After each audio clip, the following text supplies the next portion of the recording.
New report shows why D.C. swamp creatures may have even more power than your elected representatives. A look at Washington salaries that may shock you coming up.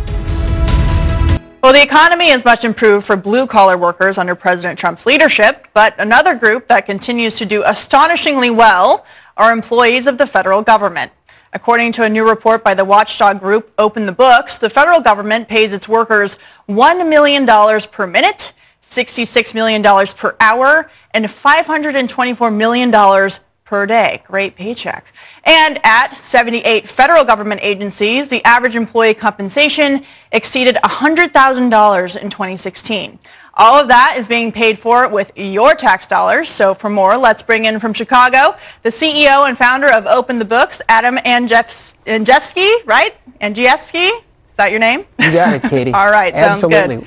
So let's go through these numbers one more time. Astonishing. By the minute, how much are we paying federal employees for their time? Well, federal employees, the bureaucracy, is paid $1 million a minute, and you're exactly right, it's $500 million a day.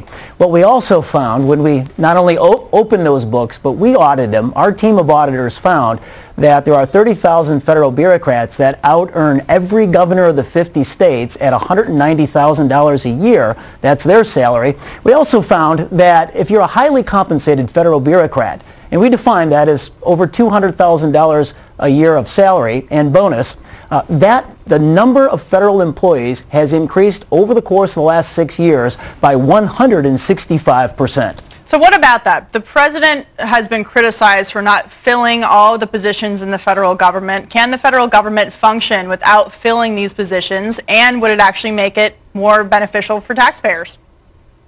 So the president has led on this with his own payroll at the White House. He's running a leaner payroll than at the same point as during the Obama administration. He's down 100 positions, and we forecast that would save taxpayers $20 million over the course of his 4 years. The First Lady is also leading on this. She has a payroll of 5 employees versus 24 employees as former First Lady Michelle Obama had. But here's the point, Katie.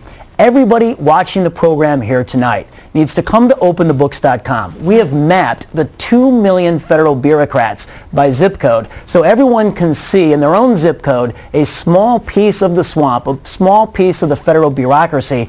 All of us need to give it oversight, and when we give that oversight, there has to be transparency impact. We have to ask our member of Congress what they are doing to squeeze out the bloat in the federal bureaucracy. So it's not just inside the Beltway, it bleeds itself out into the rest of the country as well. You talk about oversight and transparency. The numbers on bonuses are absolutely incredible. 330,000 bonuses for $351 million. Total federal bonuses, $1.5 billion, and none of that is disclosed, essentially, or is a very small portion.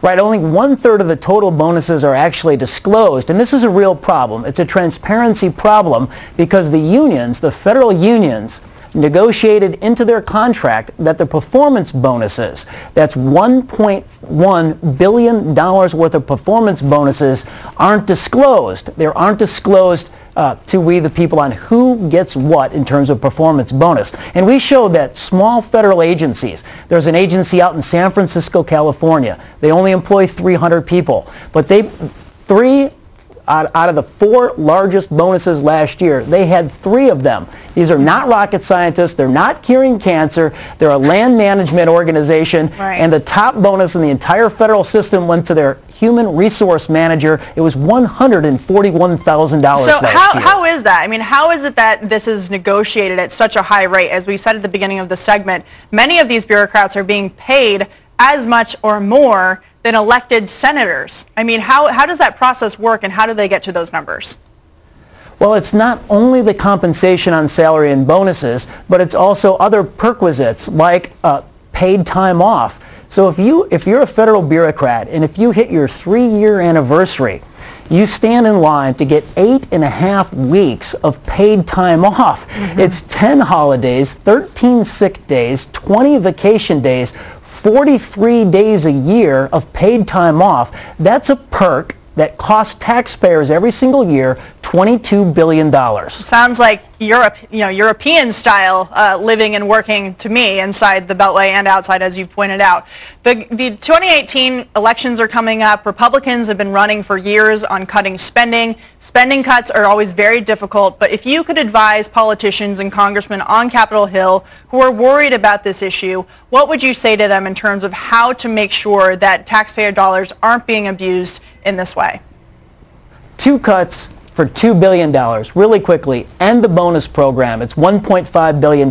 And then, Katie, and this is bipartisan, federal PR officers. There's 3,500 of them. The line item in the budget every single year is $500 million on salary and total cost, and that should be cut as well. Okay, well, Adam, thank you so much for your expertise. We have a lot of work to do. Have a good one. Thank you for your interest in our work. Yep, thank you. Swamp or no swamp?